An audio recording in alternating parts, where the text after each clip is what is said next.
Hello बच्चों, again welcome you in our YouTube channel Gavish classes. Myself Gajendra Singh. तो आज का वीडियो लेक्चर स्टार्ट करते हैं। तो हम बात कर रहे थे बेटा एएमयू क्लास 9 एंट्रेंस के लिए 2023। तो चैप्टर चल रहा था हमारा quadrilaterals, understanding quadrilaterals, that is chapter 3 in Conceptum guide. ठीक है, तो मूव करते बेटा क्वेश्चन नंबर 25 तक हमने करा दिए थे।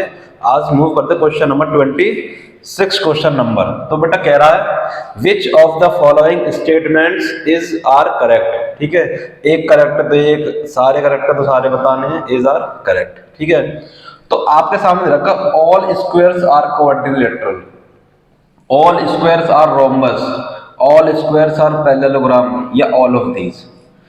तो बेटा ये कह रहा है कि सारे स्क्वायर्स आपके क्वाड्रिलेटरल होंगे। तो बेटा क्वाड्रिलेटरल में क्या होता है चेक कीजिए थोड़ा सा। Quadrilateral which has quadrilateral in which four sides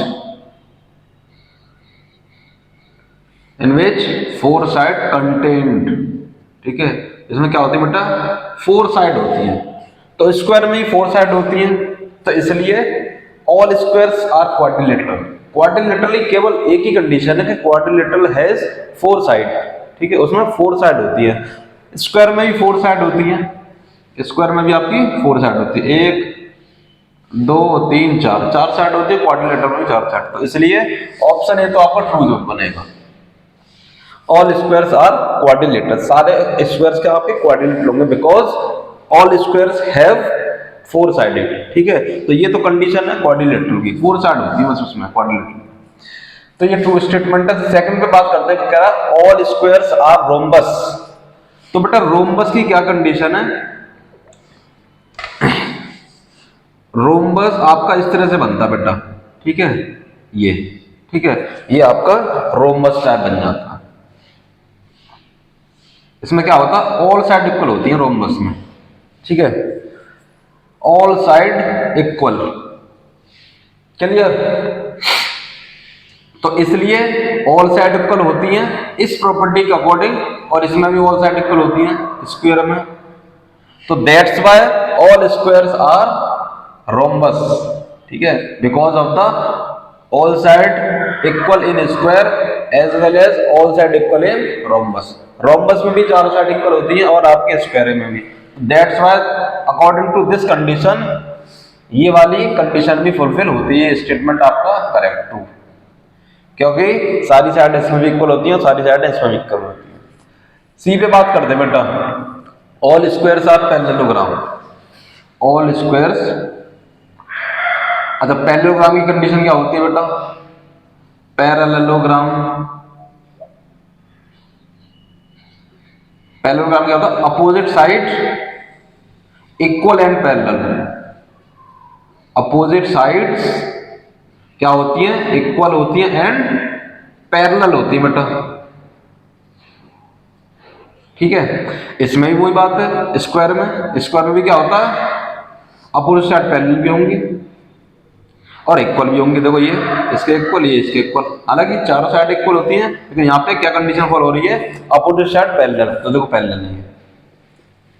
ठीक है, बस ये इस अकॉर्डिंग से, इस कंडीशन से ये भी आपका ट्रू स्टेटमेंट है। इसलिए इसमें ये आपका डी ऑल ऑफ दीज पे इसका ऑप्शन जाएगा, क्योंकि सारी बातें करेक्ट है। All squares are quadrilateral, all squares are rhombus, all squares are parallelogram, all of these. ठीक है, क्वाड्रिलेटरल क्यों, क्योंकि चार साइड होती है क्वाड्रिलेटरल में, और स्क्वायर में भी चार साइड होती है, इसलिए ये वाला ट्रू। रोम्बस में चारों साइड इक्वल, स्क्वायर में भी चारों साइड इक्वल, इसलिए ऑल स्क्वायर्स आर रोम्बस। ठीक है, all squares are parallelogram, parallelogram सारे पैरेललोग्राम क्या होते हैं, सारे स्क्वायर होते हैं वो पैरेललोग्राम होते हैं। क्यों, क्योंकि अपोजिट साइड क्या होती है, पैरेलल होती है। तो पैरेललोग्राम में भी ऐसे होता है, तो इसलिए कंडीशन डी आपको फुलफिल हो जाएगी। ठीक है, मूव करते क्वेश्चन नंबर बेटा 27 पे। बेटा नेक्स्ट क्वेश्चन नंबर 27 पे मूव करते हैं। क्वेश्चन नंबर 27 कह रहा है, एक फिगर दे रखा है, that is a parallelogram given that OE ओ ई आपको 4 सेंटीमीटर गिवन है, ओ ई 4 सेंटीमीटर। और एंड एच एल दे रखा है, जो एच एल है बेटा वो कह रहा 5 मीटर मोर देन पीई, मतलब पीई प्लस 5 मीटर, सेंटीमीटर होगा, सेंटीमीटर 5 सेंटीमीटर, ठीक है 5 सेंटीमीटर मोर देन पी। तो आपको ओ एच बताना, ओ एच कितना होगा, ओ एच ये वाला, ठीक है। तो बेटा देखो पैरेललोग्राम में,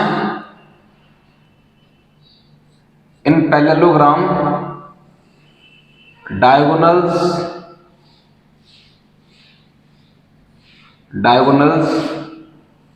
equal and bisect each other, bisect each other, ठीक है। ये आपको ध्यान रखना है। अगर आपका पैरेललोग्राम है तो उसमें डायगोनल क्या होते हैं, आपस में इक्वल होते हैं और बाइसेक्ट ईच अदर करते हैं, एक दूसरे को बराबर बराबर बाइसेक्ट करते हैं, काटते हैं, ठीक है। तो मैं यहां से ये लिख सकता हूं एच एल इक्वल पीई, ठीक है बेटा। क्यों? क्योंकि पैरेललोग्राम में डायगोनल्स क्या होते हैं, इक्वल होते हैं। तो H L equal P E, H L आपको दे रखा है ये, तो लिख दो पीई प्लस 5 सेंटीमीटर, और पीई पीई को लिख सकता हूं मैं ओपी प्लस ओई, ठीक है, सिंपल था। अच्छा अब इसके बाद पीई आपको पीई और ये ओई, अच्छा ओई दे रखा आपको 4 सेंटीमीटर, तो पीई प्लस 5 सेंटीमीटर और ओई है बेटा ये देखो 4 सेंटीमीटर, बाइसेक्ट ईच अदर करता है, तो बेटा ओई 4 सेंटीमीटर, हाँ ये 4 सेंटीमीटर बेटा, तो ये भी तो 4 ही होगा क्योंकि बाइसेक्ट ईच अदर होता है, डायगोनल क्या होते हैं, बाइसेक्ट ईच अदर। तो ये वाला पार्ट 4, तो ये भी क्या हो जाएगा 4, ठीक है। तो कितना हो गया, ओपी हो गया 4 सेंटीमीटर और ओई आपका 4 सेंटीमीटर, तो कितना हो गया, पी निकाल देंगे, हो जाएगा 8 सेंटीमीटर माइनस 5 सेंटीमीटर, तो कितना हो गया 3 सेंटीमीटर, ठीक है। पीई आ गया 3 सेंटीमीटर, पीई पूरा। चलो कहीं गड़बड़ हो रहा है, H L equal P E, P 8 आना चाहिए भाई, कैसे, रुको चेक कर दें एक बार और।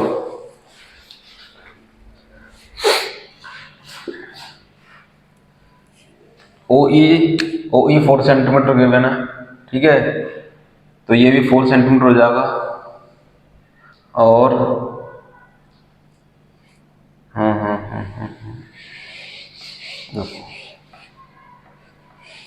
Diagonals equal and bisect each other, ये आपका एच एल इक्वल आपने बोल दिया एच एल इक्वल पीई, ठीक है। एच एल आपको दे रखा है P E plus 5 centimetre, P E plus 5 centimetre और पीई को ओपी प्लस ओई, ठीक है। तो P E P E plus 5 centimetre, O P plus O E, तो ओपी आपका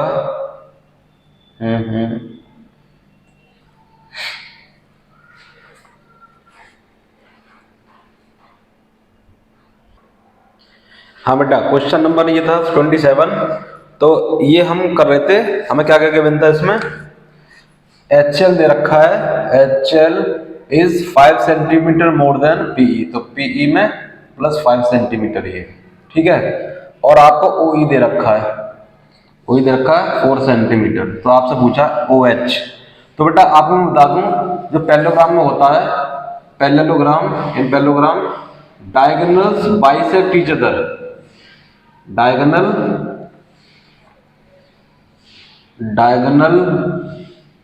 बाइसेक्ट ईच अदर, ठीक है। क्या करते हैं, बाइसेक्ट करते हैं, बराबर बराबर काटते हैं। तो अब देखो ये OE है तो पूरा कितना होगा, ये भी 4 होगा। तो हम लिख सकते हैं यहाँ पे HL इक्वल OE आपका 4, भाई OE बराबर क्या होगा OP। क्यों, क्योंकि आपका ये जो डायगोनल है HL divide HL bisect PE,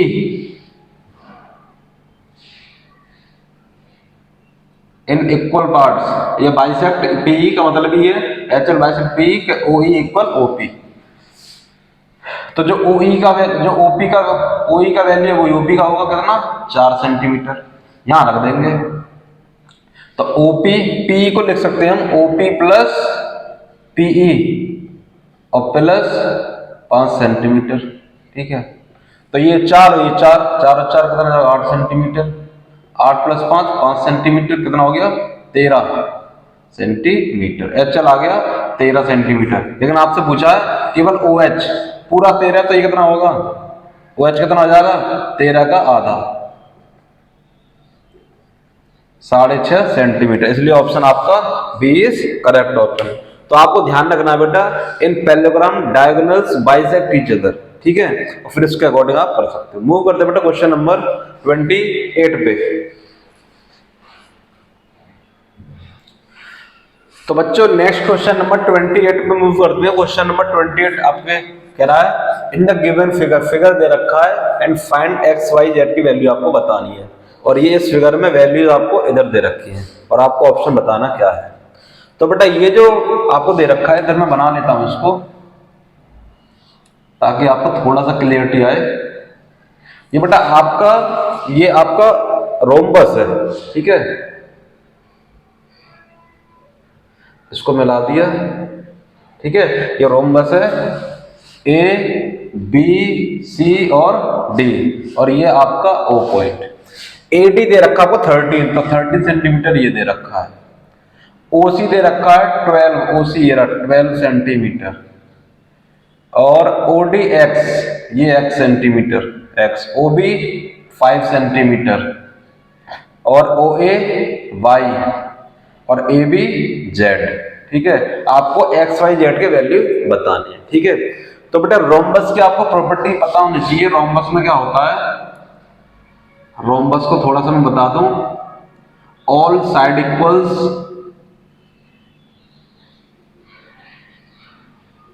दूसरा diagonal bisect each other, diagonal bisect each other at right angle बेटा, ठीक है। ये कंडीशन आपको पता रहनी चाहिए। रोम्बस में ऑल साइड इक्वल्स होती हैं, diagonal bisect each other at right angles, तो राइट एंगल पे ये बाइसेक्ट करते हैं बेटा, ठीक है, 90 डिग्री पर। तो कर लेते हैं इजीली। ये आपको x दे रखा है, ये 12, ठीक है। तो अब किस में हम लगाएं, हमें साइड निकल आए। तो अगर इसमें हम लगाते हैं पाइथागोरस थ्योरम तो हमारे पास दो वेरिएबल मिलेंगे। तो हम क्या लगा लेते हैं, इसमें लगा लेते हैं ट्राइंगल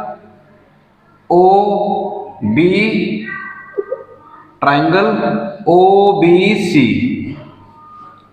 तो बेटा पाइथागोरस थ्योरम लगा लेते हैं, BC का स्क्वायर इक्वल हाइपोटेनस का स्क्वायर इक्वल परपेंडिकुलर का स्क्वायर और प्लस बेस का स्क्वायर। ये कर लेते हैं। OC दे रखा है 12 का स्क्वायर कर दोगे, और OB दे रखा 5 का स्क्वायर, तो 144 और ये 25 हो जाएगा 169 सेंटीमीटर स्क्वायर। जब आप रूट चलाओगे इस पे तो हो जाएगा 13 सेंटीमीटर। तो BC का वैल्यू आ गया 13 सेंटीमीटर। हमको क्या पता चल गया, साइड पता चल गया 13 सेंटीमीटर। ये तो ये 13 सेंटीमीटर, तो ये भी 13 centimetre, because rhombus has all equal sides, ठीक है, साइड इक्वल होते हैं। ये भी 13, ये भी 13 जाएगा। तो यहां से आपको डायरेक्ट पता चल गया जेड का वैल्यू 13 सेंटीमीटर आ गया, ठीक है, ये कंफर्म पता चल गया जेड का वैल्यू 13। वाई का वैल्यू निकालना है तो बेटा एक्स, चलो एक्स का निकाल लेते हैं। एक्स के लिए इस वाले ट्राइंगल को लगाइए, इन ट्राइंगल, देखो इसमें ये लगाने की जरूरत नहीं है, हमने क्या लिखाया है, diagonal bisect each other. Diagonal क्या करते हैं, बाइसेक्ट करते हैं, ये भी करने की जरूरत नहीं है। देखो सीधे डायरेक्ट हो जाएगा, पाइथागोरस थ्योरम लगाने की जरूरत नहीं पड़ेगी। देखो बेटा कह रहा डायगोनल बाइसेक्ट ईच अदर, अगर ये पूरा डायगोनल, ये वाला पार्ट 5 है तो ये भी तो 5 ही रहेगा, और ये 12 है तो ये भी 12। ठीक है, बस आपको z निकालना है, z इसमें से कर लेंगे इस वाले को। ए बी का स्क्वायर निकालना हो तो हम 12 का स्क्वायर करेंगे और 5 का स्क्वायर करेंगे, कितना हो जाएगा 144 और प्लस 25, जो भी हमने निकाला था 169, और फिर इसके बाद 13 सेंटीमीटर। ठीक है, तो x और y के वैल्यू तो आपको सीधे निकल आएंगे, क्यों, डायगोनल बाइसेक्ट करते हैं। ये 12 सेंटीमीटर तो ये भी 12, ये 5 तो ये भी 5, इसको हमने पाइथागोरस थ्योरम से लगा देंगे। तो ऑप्शन आपके पास आ गए, x का वैल्यू 5 आ गया, y का वैल्यू 12 आ गया और z का वैल्यू 13। x का वैल्यू 5, y का 12 और ये z का 13। ठीक है, इस तरह से आप कर सकते हो, सिंपल सा क्वेश्चन। बस आपको प्रॉपर्टी पता होनी चाहिए रोम्बस की। रोम्बस प्रॉपर्टी क्या है, ऑल साइड इक्वल और diagonal bisect each other at right angles. ठीक है, आधा पार्ट दे रखा था बाइसेक्ट डायगोनल्स का, तो अदर पार्ट क्या आ जाएगा, हाफ पार्ट, उस वही होगा जितना ऊपर वाला था। ठीक है, मूव करते हैं क्वेश्चन नंबर, आई होप आपको ये समझ में आया होगा। मूव करते हैं क्वेश्चन नंबर बेटा 29 पे, नोट करने से बेटा क्वेश्चन नंबर 29 पे देखते हैं। क्वेश्चन नंबर 29 कह रहा है, in a given rectangle its diagonal meet at O, find x if OR दे रखा है और OT की वैल्यू दे रखी है। ठीक है, इन टर्म ऑफ x, तो आपको वैल्यू x का वैल्यू बताना, x का वैल्यू क्या होगा। तो दिस इज द रेक्टेंगल, तो रेक्टेंगल की प्रॉपर्टी आपको पता है, प्रॉपर्टी आपको पता रहनी चाहिए तभी ये क्वेश्चन बन पाएंगे आपको। सबसे पहली प्रॉपर्टी क्या है, opposite side equal. Opposite sides क्या होती है, इक्वल होती है बेटा। सेकंड प्रॉपर्टी जो इसमें यूज करनी है आपको, diagonals equal and bisect each other. Diagonals equal होते हैं और क्या करते हैं बेटा, बाइसेक्ट करते हैं। ठीक है, अपोजिट साइड इक्वल और डायगोनल इक्वल और बाइसेक्ट। ठीक है, तो देखो सेकंड प्रॉपर्टी से हम इसे कर लेंगे। तो OT ये दे रखा है बेटा 3x + 1 और OR ये दे रखा है 2x + 4। तो देखो हमने क्या बोला, डायगोनल्स इक्वल होते, मतलब ET इक्वल क्या हो जाएगा बेटा, RN। ठीक है, डायगोनल्स इक्वल होते हैं और बाइसेक्ट ईच अदर, दोनों तरफ 2 से डिवाइड कर दो, तो ET का हाफ हम लिख सकते हैं, ET का हाफ OT। ठीक है, कोई भी लिख सकते हैं लेकिन हम OT लिख लेते हैं, तो हम अपने कंडीशन के लिए। ठीक है, OT इक्वल, और RN को लिख ले सकते हैं, OR भी लिख सकते हैं और ON भी, क्योंकि OR हमें गिवन है तो इसलिए OR लिख लेंगे। तो OT का वैल्यू हमें कितना दे रखा, 3x + 1 और OR का 2x + 4। सिंपल कर लो, x का वैल्यू निकल आएगा 3x - 2x और 4 - 1 और ये x = 3। तो क्या वैल्यू आ गया, x का वैल्यू 3। ठीक है, सिंपल था, बस आपको रेक्टेंगल की प्रॉपर्टी आपको ध्यान रखनी, प्रॉपर्टी ऑफ रेक्टेंगल। ठीक है, मूव करते हैं बेटा क्वेश्चन नंबर 30 पर, आई होप आपको ये समझ में आया होगा। ठीक है, तो मूव करते हैं क्वेश्चन नंबर 30 पे। बेटा क्वेश्चन नंबर 30 देखिए, कह रहा है 2 adjacent angles of parallelogram have equal measures, find the measures of each of the angles of the parallelogram. समझ लो, ये आपका पैरेललोग्राम है। ठीक है, पैरेललोग्राम कह रहा है 2 एडजेसेंट एंगल्स। बेटा एडजेसेंट एंगल्स हम बोलते हैं जो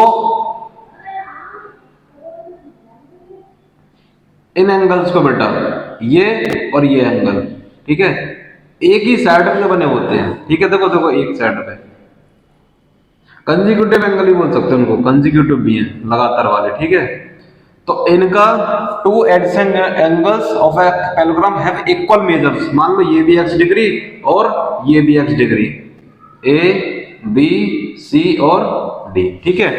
इनको क्या बोलते हैं हम? एडजेसेंट एंगल्स या कंसेक्यूटिव एंगल्स भी आप कह सकते हो, ठीक है, लगातार वाले एंगल्स, ठीक है। एडजेसेंट एंगल्स आपको इक्वल दे रखे हैं, अब कह रहा है ईच का मेजरमेंट बताओ। तो आपको पता होना चाहिए सम ऑफ द एडजेसेंट एंगल्स, जो एडजेसेंट एंगल्स का सम होता है 180 डिग्री, ठीक है। सम ऑफ द एडजेसेंट एंगल्स का एंगल सम 180 डिग्री। तो ये भी x डिग्री और ये भी x डिग्री, तो कितना हो जाएगा 180 डिग्री। तो 2x डिग्री इक्वल 180 डिग्री और x का वैल्यू कितना आ गया 90 डिग्री। तो ऑप्शन आपका D is correct option. Question number 30 इस तरह से आप कर सकते हो। तो बेटा नेक्स्ट वीडियो लेक्चर में इससे आगे बात करेंगे। आज के वीडियो लेक्चर में सिर्फ इतना ही कराएंगे, क्वेश्चन नंबर 30 तक, और इसकी प्रैक्टिस कीजिए जो भी मैंने क्वेश्चन करा दिए यहाँ पे, ठीक है। और जो भी आपकी क्वेरी है रिगार्डिंग एनी क्वेश्चन, ठीक है, क्वाड्रिलेटरल पे जो भी हमने क्वेश्चन करा चुके हैं अब तक, जो भी क्वेरी है आप उसे कमेंट जरूर करें ताकि हमें पता चले कि आपको कहाँ तक आप अप्रोच कर पा रहे चीजों को, ठीक है। तो मिलते हैं अगले वीडियो लेक्चर में। So thank you very much.